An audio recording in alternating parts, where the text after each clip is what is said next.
merci de cette opportunité d'échanger, de partager, de croiser nos regards. Moi j'aime bien cette phrase d'une surfeuse qui s'appelle Iske Britton et qui dit Let emerge what wants to be born. Excusez-moi mon anglais. Donc laissons émerger ce qui a besoin ou envie de naître pendant ce moment ensemble. Donc moi je vais vous parler de la santé bleue et avec des slides. Donc hop, voilà. Donc, en l'occurrence, cette santé bleue, on va suivre un fil bleu qui est de la recherche scientifique sur ce sujet, un rapport holistique, comme disait Stéphanie, et émotionnel avec l'eau, parce que on a perdu le lien émotionnel, sacré, magique avec l'eau, et cette reconnexion avec l'eau peut passer par les hospices de la santé. Donc c'est ce que j'ai été chercher pendant une dizaine d'années. Voilà, donc une petite phrase d'abord. En améliorant notre santé globale, l'expérience de l'eau fait de nous des êtres plus sains, souffrant moins de stress et avec moins de tension nerveuse. Et cet esprit bleu nous amène à un nouveau rapport aussi au monde. Alors, premier petit cadrage, on va parler de santé ici ensemble. Et la santé, ça n'est pas seulement l'absence de maladie, c'est un état de complet bien-être physique, mental et social. C'est important, le mot social, parce que la santé, c'est aussi l'environnement dans lequel on le vit, le collectif avec lequel on vit. Pour ceux qui se poseraient la question, ce lac, c'est le lac de Yellowstone, aux États-Unis, et c'est vraiment un bleu extraordinaire.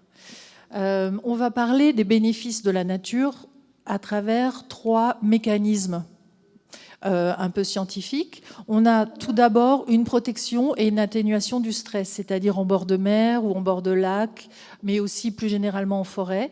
On est protégé contre un certain nombre de pollutions.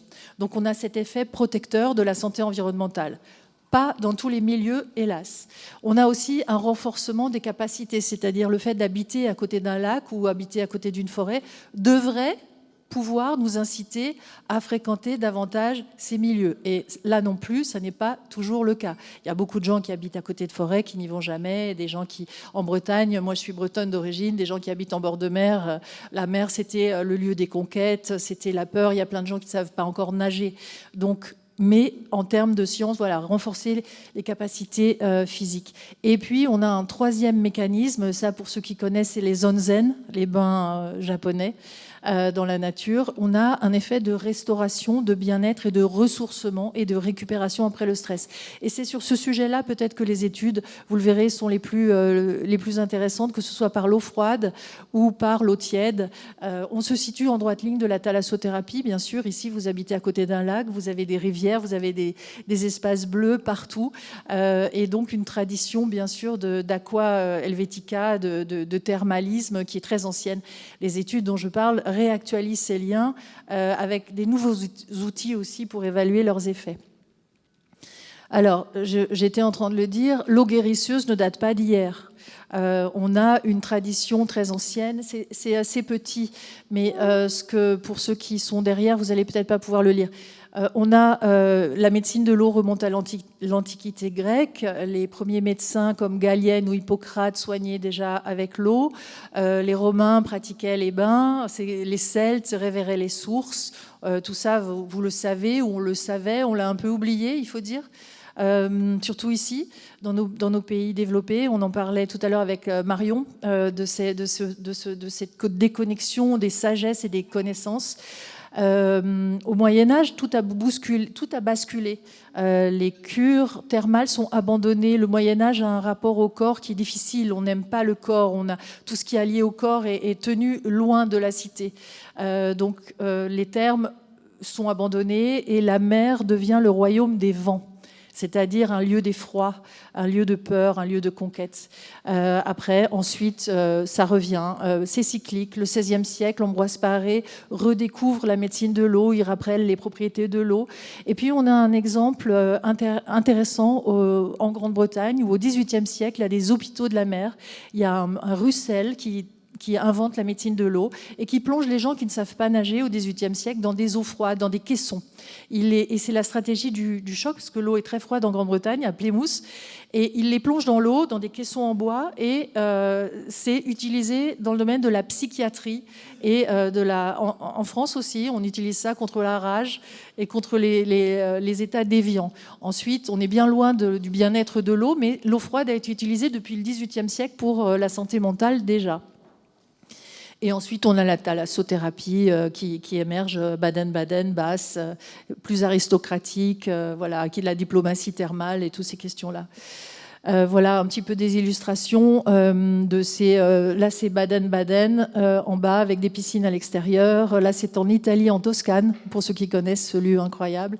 Et puis les onsen japonais qui sont aussi liés au shintoïsme et à cette médecine de l'eau très ancienne. Alors moi, mon appel de l'eau, en 2 mots, il est à la fois né d'une complicité océanique avec mon papa, quand je nageais avec lui en Méditerranée. C'est lui qui m'a, je dirais, initié à la natation, ce qui ne paraît pas d'être nécessaire d'être initié à la natation, mais dans la natation, on a un rapport à la liberté, on a un rapport au mouvement, on a un rapport au corps aussi, et au sens qui se crée. Et mon appel de l'eau est né aussi de mon appel des forêts. Et on sait qu'il y a beaucoup d'eau dans les arbres et qu'il y a des correspondances entre tous ces éléments-là. Et donc, c'est d'abord par les forêts que j'ai étudié ce rapport de la santé et des éléments naturels. Ensuite, bon, il y a eu un appel de l'eau un peu plus spirituel dans le Mercantour. Pour ceux qui ont été marcher dans le Mercantour, il y a des vasques d'eau froide. On n'a pas forcément le droit d'aller s'y baigner parce qu'on pourrait apporter nos bactéries à des éléments, des écosystèmes qui sont très précieux et très purs. Et nous, on n'est pas très purs.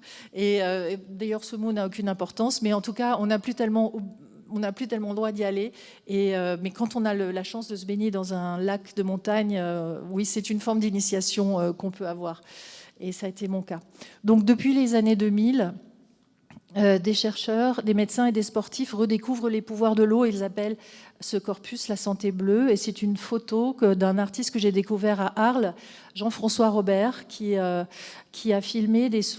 photographié des sources très pures de Nouvelle-Zélande, des sources sacrées de Nouvelle-Zélande, qui sont d'une pureté magnifique.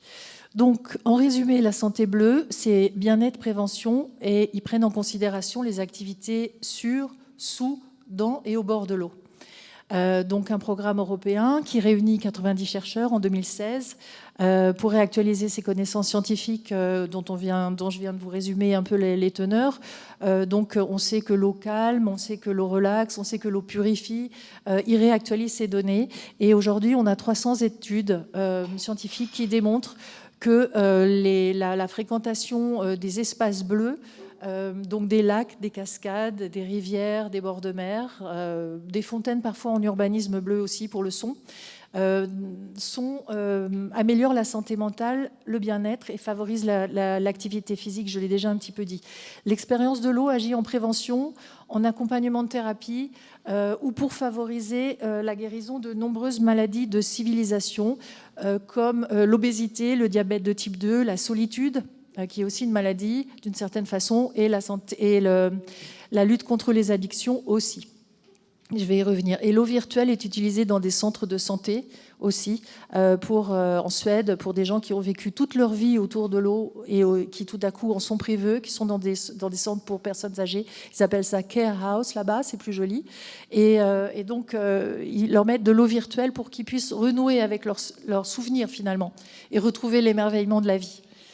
Donc, maladie de civilisation, l'eau nous protège de pathologies liées au mode de vie, sédentarité, malbouffe, voilà, je vais passer assez vite là-dessus, mais surtout, c'est pas des maladies qui sont liées au fait de vivre dans la nature ou en ville, parce que les gens qui vivent aussi dans la nature peuvent avoir la sédentarité, la malbouffe, le stress, etc. Donc c'est plutôt lié à notre mode de vie et c'est devenu la première cause de mortalité dans le monde. Donc, un des premiers chercheurs, Matthew White, que j'ai revu récemment, rappelle, il a été pionnier, il rappelle que la santé bleue ne c'est pas de se soigner dans l'eau, c'est faire en sorte que les gens n'aillent pas voir leur médecin. Donc j'ai un petit extrait. L'une des premières choses que nous avons faites a été d'étudier le recensement de la population britannique et nous avons analysé le lieu de vie des 60 millions de résidents du Royaume-Uni pour déterminer à quelle distance ils vivaient de la côte. On a constaté que les gens qui vivent plus près de la côte ont déclaré une meilleure santé. À l'intérieur des terres, leur santé a tendance à décliner, et ce modèle est plus marqué parmi les communautés les plus pauvres. Le message de santé publique est en fait extrêmement important parce que le Royaume-Uni, comme de nombreux autres pays dans le monde, a de très grandes inégalités en matière de santé. L'environnement naturel, en particulier les espaces bleus et l'environnement côtier du Royaume-Uni, pourrait-il contribuer à la santé et au bien-être de nos citoyens les plus pauvres? Nous pensons que oui, c'est possible. Donc, il y a aussi un enjeu d'égalité aux soins, de justice sociale à travers ces mécanismes de santé bleue, parce que clairement, ils ont fait des corrélations entre, il a dit, l'obésité, le diabète de type 2 et des maladies qui sont, dans certains quartiers défavorisés, encore plus marquées. Et dans ces cas-là, le contact avec l'eau a encore plus d'effet. Donc il y a un facteur intéressant. Je vous cite une petite étude assez récente sur la santé, la fréquentation des espaces bleus. Pourquoi? Parce qu'elle a été menée dans 18 pays. Donc on se rend compte que même s'il y a un rapport culturel à l'eau et aux forêts et à la nature, il y a quelque chose qui est de l'ordre de l'universel. Et la fréquentation des espaces bleus et de loisirs a des activités sur l'activité par exemple qui génère le plus de bien-être, c'est les jeux avec les enfants au bord d'un lac, la marche sur la plage, seul ou en groupe. Ça, c'est des activités qui génèrent, questionnaires à l'appui, ils évaluent avec des questionnaires, le plus de BIP positives.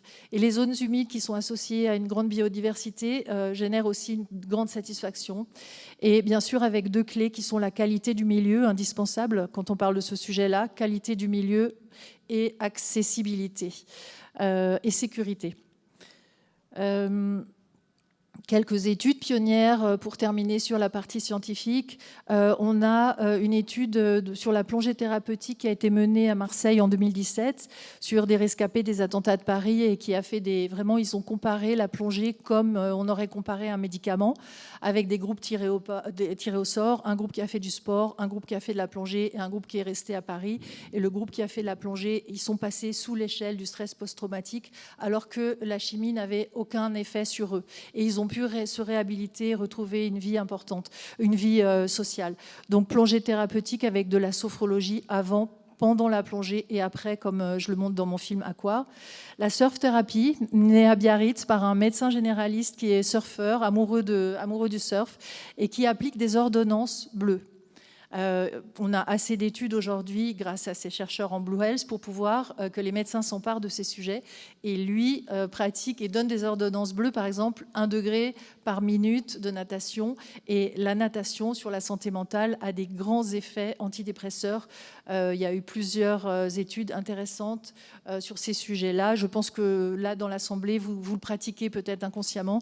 On est à un moment où la science, l'intuition et les sagesses ancestrales se retrouvent. Et c'est un moment très important parce que nous, on a cette intuition qu'aller dans l'eau ou aller dans la forêt nous fait du bien. La science corrobore et les sagesses ancestrales l'avaient déjà démontré. Les bénéfices de l'eau froide sur l'équilibre émotionnel et hormonal avec émission de sérotonine, de dopamine, très important, effet bien sûr anti-inflammatoire sur l'arthrose, sur les maladies diverses et variées, et un effet hormonal de l'eau froide très important, sérotonine, et qui a été montré. Portance de l'eau, on est toutes et toutes des sirènes dans l'eau, comme le dit l'océanographe Sylvia Earle. Donc portance de l'eau, donc important pour la rééducation, pour la sclérose en plaques. Moi, j'ai filmé une femme qui avait une sclérose en plaques dont le handicap est passé de 7 à 3 grâce au surf. Les effets des cascades, étudiés à côté en Autriche, sur les IgA et les émissions de l'immunité de notre corps, et les ordonnances bleues, j'en ai parlé. Donc ça, c'est Mathieu Coulange sur la plongée thérapeutique, le surf et la surf-thérapie de Guillaume Baruc à Biarritz avec Céline Rouillard, dont je vous parlais, qui est devenue championne de surf dans Disturf, et qui explique en quoi le surf a finalement amélioré son état de sclérose en plaques, et elle en a parlé à ses médecins, qui étaient très étonnés. La santé mentale des personnes en période post-cancer. Alors les Anglais disent, c'est plus élégant, des personnes qui vivent avec des diagnostics de cancer. Je trouve ça plus joli. Donc une étude en Catalogne avec une infirmière à droite et un biologiste marin, donc en interdisciplinarité sur des groupes aussi qui essayent la nage, la plongée, etc. et qui montrent que le fait de pratiquer des activités d'eau en espace bleu, là en l'occurrence la mer, différentes activités, la natation, le snorkeling, le kayak peut aider à traverser l'après-maladie. Bon, je vais pas le passer l'extrait parce qu'on n'a pas le temps. Il reste combien de temps? 5 bonnes minutes. Donc le pouvoir thérapeutique, donc Arnulf Hartel à Salzbourg, ça j'en ai parlé. Voilà. En conclusion, qu'est-ce qu'on en conclut de ces études? Qu'est-ce qu'on en conclut pour nous? Qu'est-ce qu'on en conclut au plan collectif aussi? Moi, je viens du domaine de l'écologie. On ne parle plus d'environnement parce qu'on comprend que l'eau, c'est ce qui nous constitue. Donc, c'est plus ce qui nous environne, c'est ce que nous sommes finalement. Nous sommes 80% d'eau. Le cerveau, c'est 80%, le cœur, 80% d'eau. Le reste, c'est 75, 80, et les bébés plus, et les personnes âgées moins. Mais donc, on en conclut sur un plan d'engagement, de relation au monde, que ces nouvelles pratiques nous engagent à contempler versus consommer. À partir du moment où on prend conscience de cette interdépendance de l'eau avec notre santé, on établit des relations différentes avec ces espaces bleus, dans un plus grand respect, non pas comme une injonction, mais comme un sens commun. Alors des pratiques, par exemple, pour ceux qui ont essayé Wata ou Atsu, extraordinaire, dans une eau à 33 degrés, vraiment on est dans la contemplation avec des effets physiques, émotionnels, le corps s'abandonne, on retrouve le liquide amniotique, la chaleur du corps, donc c'est des effets très spirituels, on touche à la spiritualité de chacun, à la conscience qui se libère des tensions. On a l'aguasophrologie aussi, qui est Véronique Rio, qui a copyright parce qu'elle a créé cette technique. Elle rajoute l'eau à la sophrologie caïcidienne. Et donc, dans la période de visualisation, on est dans l'eau avec des sons de l'eau, le goût de l'eau, l'expérience immersive, sensorielle, totale qu'est l'eau. Elle l'utilise pour la sophrologie aussi. Ça m'est cher de terminer par ça, ou de presque terminer par ça, parce que l'eau, c'est un pouvoir politique aussi. Ça s'appelle Pouvoir et vertu de l'eau, cette journée, ce moment. Et donc, en Inde, au Rajasthan, j'ai filmé des femmes dont entre guillemets, la tâche sociale est de porter l'eau et d'aller la chercher, et de plus en plus loin et de plus en plus lourd, parce qu'il y en a de moins en moins. Et pour Arte, j'ai filmé les Sœurs de la Terre, les Jel Saheli. Vous voyez ces femmes en sari bleu. Elles n'ont absolument aucun droit, normalement, de fréquenter cet espace public. Mais comme elles sont devenues les gardiennes de l'eau, de l'or bleu, et qu'elles ont appris à réparer les ponts, les digues, à creuser, à récupérer l'eau de pluie, elles se sont réappropriées leurs droits grâce à l'eau, et elles dansent, et elles chantent, et elles ont récupéré leur posture sociale en se réinventant finalement une relation avec l'eau qui n'est pas simplement une relation de dépendance, mais une relation active de réappropriation. Et elles réhydratent les territoires, elles réhydratent les villages. Les hommes peuvent rester, sont plus obligés d'aller travailler en ville. Les animaux, les végétaux, elles recréent finalement tout un écosystème en aidant l'eau de la mousson à rester sur les territoires avec des hydrologues et non pas à s'infiltrer. Une série que j'ai écrite avec Christophe Schweiger pour Arte en 2020 et qui a été diffusée en 2023. Voilà, donc à la fois matière première des plus grands mythes, le chaos originel, c'est une expérience sensible et on va y revenir beaucoup, je pense. C'est notre meilleur allié contre le désenchantement du monde. C'est ce que m'ont inspiré toutes ces recherches. Avec ces sujets, qu'est-ce que j'en fais? Je fais des soirées, je fais des projections, j'essaye de créer un réseau d'acteurs, parce qu'en fait, on a beaucoup de science déjà maintenant, même si je suis retournée voir encore Noailles, mes scientifiques récemment, parce que ces recherches continuent comme un flot incessant. Et donc, il y a aussi beaucoup de gens qui pratiquent déjà en eau froide, en cascade. Donc, c'est relier un peu tous ces amoureux de l'eau et praticiens, appeler les médecins, les sophrologues, les ostéopathes, les kinés, les pédiatres, les psychologues, les psychiatres à travailler avec l'eau, leur dire que les études, moi je suis à leur disposition, voilà, ça existe. promouvoir cette notion d'interdépendance avec l'eau et avec les forêts, et favoriser aussi la prévention et la capacité de chacun à prendre sa santé en main. Les médecins, c'est une chose, moi, ils m'ont guéri, ils m'ont sauvé aussi, mais on est aussi chacun acteur de sa santé, et l'eau et les forêts sont des alliés thérapeutiques. Et cet émerveillement qu'on ressent dans la nature est thérapeutique lui aussi, et nous restaure, oui, j'en ai parlé tout à l'heure. Voilà, suivre le flot, suivre la résonance, suivre l'intuition, suivre l'émerveillement. Et si vous voulez, on a une première croisière en santé bleue, c'est un peu commercial, mais qu'on organise pour expérimenter toutes ces pratiques en Croatie début juillet. Ça va être la première du genre. Voilà, merci beaucoup.